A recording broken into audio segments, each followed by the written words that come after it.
Traditionnellement, en fin de Tour de France, les dernières étapes sont promises aux baroudeurs. Avant le sprint massif des Champs-Élysées programmé ce dimanche, l'échappée du jour pourrait donc bien rallier la ligne d'arrivée à Salon de Provence pour y disputer la victoire. La plus longue étape de ce Tour de France, 222 km sous la chaleur et avec un début de parcours accidenté, pourrait également éprouver les organismes avant le contre-la-montre de Marseille ce samedi. Pas sûr que d'autres équipes que la Sky ne souhaitent contrôler la course. Étape longue oblige, il faut attendre près de 35 km aujourd'hui pour que la bonne échappée ne prenne ses distances avec le peloton. Ils sont 20 coureurs en tout dans cette échappée. On remarque une nouvelle fois Bauke Mollema et Lilian Calmejane, tous deux déjà vainqueurs sur ce tour, mais aussi les habituels baroudeurs Thomas De Gendt, Tony Galopin ou encore Sylvain Chavanel. Mais dans ce groupe, deux hommes peuvent condamner la bonne entente dans cette échappée, deux hommes rapides au sprint, le Britannique Ben Swift et surtout le Norvégien Edvald Boasson-Hagen, 4 fois sur un podium d'étape sur cette édition. Dans le peloton, Michael Matthews sait désormais que sauf incident, il sera maillot vert à Paris. Et à travers le Luberon, les 22 hommes de tête accentuent leur avance sur un peloton tout en maîtrise. L'écart maximal est recensé au kilomètre 95, l'avance des hommes de tête avoisine les 10 minutes. Au sprint intermédiaire de Banon à 86 km de l'arrivée, Thomas De Gendt continue de se battre pour le titre de super combatif du Tour. Il passe en premier la ligne au bout d'un effort solitaire. Il devance Gébert et Backlands. Avant la dernière difficulté de la journée, le col du pointu Jens Keukeler tente sa chance en solitaire. Le coureur d'Orica cherche à s'imposer le jour de la fête nationale belge. Mais il est repris un peu plus loin par le groupe d'échappés qui possède encore plus de 8 minutes d'avance sur le peloton et qui devrait se disputer la victoire d'étape.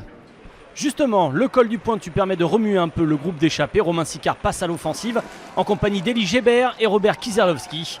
Mais tout le monde est groupé après le passage au sommet. À 20 km de l'arrivée, c'est une nouvelle fois Jens Keukeler qui tente d'accélérer. Une cassure se produit au sein de l'échappée. Ils sont 9 à partir. Les fuyards se tirent dans les pattes dans les 10 derniers kilomètres de cette étape, mais c'est l'ultra favori Edvald Boasson-Hagen qui surprend tout le monde en sortant à 4,5 km de l'arrivée. Niklas Arndt, l'Allemand, accroche la roue du Norvégien, mais il est définitivement lâché à 2 km. Boasson-Hagen parade ensuite dans Salon de Provence et remporte en solitaire sa première victoire cette année sur le Tour. 4 podiums et puis s'impose. Edvald Boasson-Hagen n'a pas attendu un sprint massif ni un sprint dans l'échappée du jour. Le Norvégien a fini en solitaire à Salon de Provence. Après avoir remporté 2 étapes en 2011, l'ancien vainqueur de Gand-Wevelgem en 2009 décroche donc sa 3e étape sur le Tour de France 6 ans après. Je suis très content, l'équipe a bien travaillé jusqu'à ce que l'échappée prenne forme et qu'un petit groupe se détache avant la 2e ascension. Ensuite, je me suis accroché dans les grimpeurs. À 2 km, j'ai pu placer une attaque, personne n'a pu suivre, je suis vraiment heureux. Je ne suis pas passé loin sur plusieurs étapes et maintenant j'ai enfin réussi.